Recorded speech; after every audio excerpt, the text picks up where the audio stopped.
नमस्कार, बहुत स्वागत है आपका डेली 24 भारत में। मैं हूं आपके साथ योगेश पांडे। करीब 2.5 साल से रूस और यूक्रेन के बीच जंग जारी है।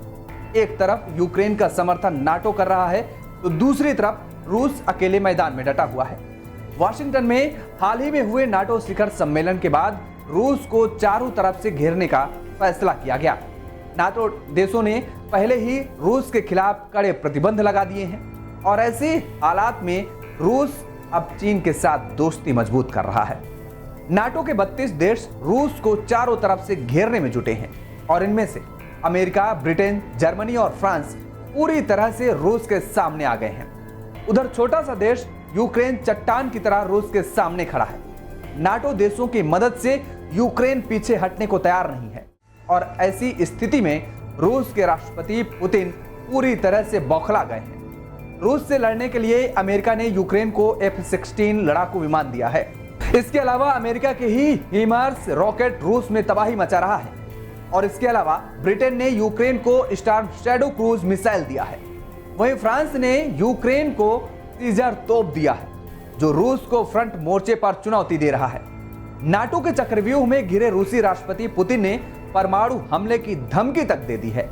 उन्होंने कहा है कि सुरक्षा हमारी प्राथमिकता है, दुश्मन हमारे परमाणु संयंत्रों पर हमला कर रहे हैं, हमें इस पर गंभीरता से ध्यान देने की जरूरत है। जो देश कीव का समर्थन कर रहे हैं उनका इस पर ध्यान नहीं जा रहा है।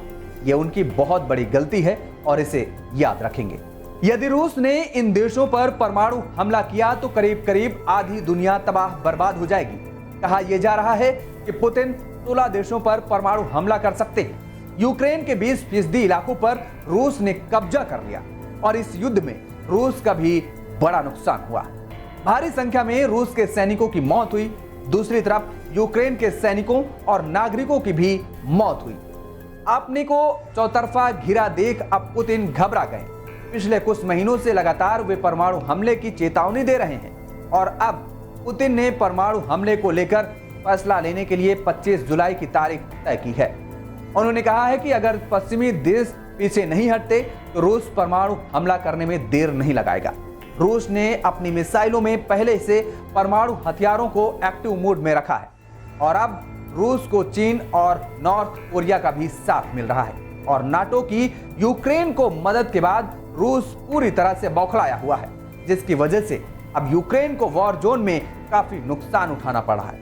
युद्ध का तीसरा साल चल रहा है। दोनों देश काफी नुकसान उठा चुके हैं।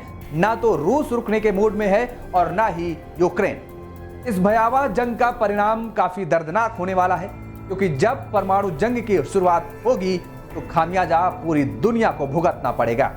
उधर नाटो देशों में अमेरिका, फ्रांस और ब्रिटेन के पास भी परमाणु हथियार हैं। यदि रूस ने परमाणु हमला किया तो नाटो के देश भी हमला करेंगे और इसका अंजाम यह होगा कि पूरी दुनिया तबाह हो जाएगी। रूस यूक्रेन जंग से जुड़ी और खबरों के लिए आप देखते रहिए डेली 24 भारत। फिलहाल मुझे दीजिए इजाजत। नमस्कार।